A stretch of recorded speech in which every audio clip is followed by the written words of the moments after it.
Assalomu alaykum azizlar. Bugun sizlar bilan internetda har xil bo'layotgan maslahatlar, ilmiy va noilmiy bo'lgan yo'nalishlar, nevrozga bog'liq bo'lgan har xil nima deydi, sizga foydasiz bo'lgan maslahatlar to'plamiga men o'z munosabatimni bildiraman. Hozirgi paytda aytib o'tgandek har xil maslahatlar bor nevrozda, ilmiy, foydali va noilmiy, foydasiz bo'lgan maslahatlar bor. Bularning ichida topoviy deyiladi, bilasizlar, nomer 1 maslahatlardan bu nevroz o'zi o'tib ketadi, yuraver. Sen o'zing qilsan hammasini, sen o'zing yaratyapsan, sen o'zing qo'rqoqsan. Hamma narsa o'zingga bog'liq. Bo'ldi, bor ko'chaga chiqib ketsang yaxshi bo'lib ketasan, chalg'isang o'tib ketadi yoki sen kuchsizsan, irodasizsan, shunga yenga olmayapsan va hokazo. Shunaqa maslahatlar juda ham ko'p. Aslida nevroz bu insonda juda ham yuqori bo'lgan simptomatika, juda ham keng bo'lgan simptomatika, juda ham keng bo'lgan qo'rquv, vahima, juda ham keng bo'lgan panika holatlari, fobiya holatlariga boy bo'lgan buzilish hisoblanadi. Endi mana bu buzilish bilan faqat o'sha buzilish mavzusini o'tgan psixoobrazovniy insonlar ishlash kerak aslida. Klinический yo'nalish tushunadigan psixologlar, psixoterapevtlar, psixiatrlar shug'ullanish kerak.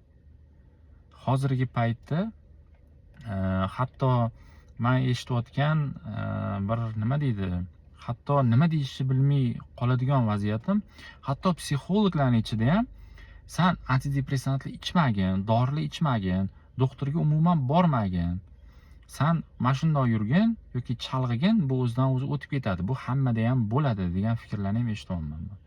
Bu juda ham qaltis bo'lgan xato hisoblanadi aslida. Chunki aytayapman, bir insonda bir yuqori qon bosimi bor. To'g'rimi? Nevrozga bog'langan yuqori qon bosimi bor. U kuniga 2 marta, 3 martalab ko'tariladi. Inson juda ham o'zini yomon his qiladi yoki bir insonda ketma-ket bo'lgan panik hujumlar bor. To'g'rimi? Panический atakalar bor. Yoki juda ham yuqori bo'lgan taxikardiyalar bor, aritmiyalar bor. Yurak juda ham ko'p yoki oshqozonda muammolar bor yoki ichki ketishlar bor bir insonlar, to'g'rimi? Mana buni inson o'zi bozordan sotib olib, o'zini ichiga kirg'azib olmagan. Ya'ni borib menga nevrozni bering, menga kerak deb sotib olib ichiga kirg'azib olmagan. Agar u insonni aybdor qiladigan bo'lsak, yoki bu insonda hozir qaysidir simptomatikalar ketmayotgan bo'lsa, ya'ni qaysidir yurak urib ketishi yoki qaysidir bir og'riqlar ketmayotgan bo'lsa, u insonda kuchsizlik degani emas yoki aybdorlik degani emas. U inson atayin shu holatga kirib olmagan. Ya'ni men bo'ldi, mana shunaqa meni yuragimni tez urishini xohlayman yoki menda qaysidir oshqozon og'rishini xohlayman, menda shu boshim og'rishini, qattiq yo qanaqadir o'zgarishlarni yo yomon xayollar oqimini men xohlayman deyotgan insonni men ko'rmaganman. Menimcha hech kim ham ko'rmagan. Ya'ni bu holatga, bu insonda paydo bo'lishiga bu insonni hozirgi paytda aybi yo'q, hech qanaqa. Va aybi bo'lmaydi ham. Chunki bu inson o'zi borib sotib olmagan nevrozni va o'zi xohlab ichiga kirg'azib olmagan. Tushuntira oldimmi?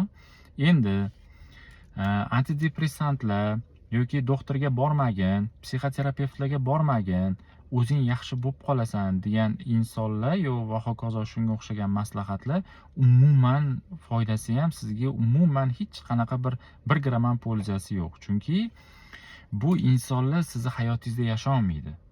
Masalan, bu insonlarda yurak urib ketishi yo'q yoki qanaqadir oshqozon og'rig'i yo'q yoki bosh aylanishi yoki qanaqadir g'alati his-tuyg'ular yo'q. Ular bo'ldi, shundoq qil, bo'ldi, yaxshi yurasan. Aslida mana shu maslahat berayotgan insonlarni o'zini boshiga agar sizni ishingiz bir kunga tushsa, vertolyot zakaz qilib uchib boradi vrachlarga.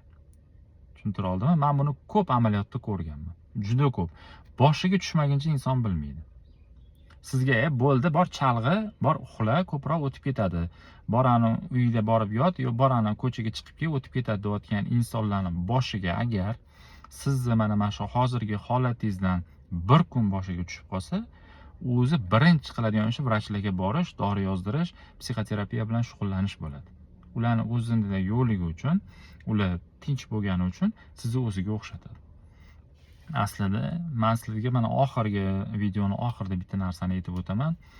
Simptom, nevroz simptomlari, qiyinchiliklar bu sizda bo'lyapti. Siz qiynalyapsiz, siz ezilyapsiz. Siz ichkaridan bosim his qilyapsiz. Tushunyapsizmi? Sizda qaysidir simptomlar bor yoki qaysidir qo'rquvlarga boy yoki qaysidir bir panik holatlarga, panik hujumlarga boy bo'lgan holat, nevroz bor. Mana buni hal qilishda hech qanaqani shalam-balam maslahatlarga quloq solmasdan faqat ilmiy bo'lgan mutaxassis yordamini olishni boshlang. Qolgan yo'nalishlar sizni hech qachon tushuna olmaydi va sizga yordam bera olmaydi. Faqat o'sha klinический yo'nalish tushunadigan psixologlarimiz, psixoterapevtlarimiz va psixiatrlarimiz yordamini olishga shoshiling. Ular albatta sizni tushunishadi va albatta sizni his qilishadi. Va qanaqadir yurgin, o'tib ketadi, undoq qilgin, bundoq qilgin degan gaplar bo'lmaydi. Sog' salomat bo'linglar.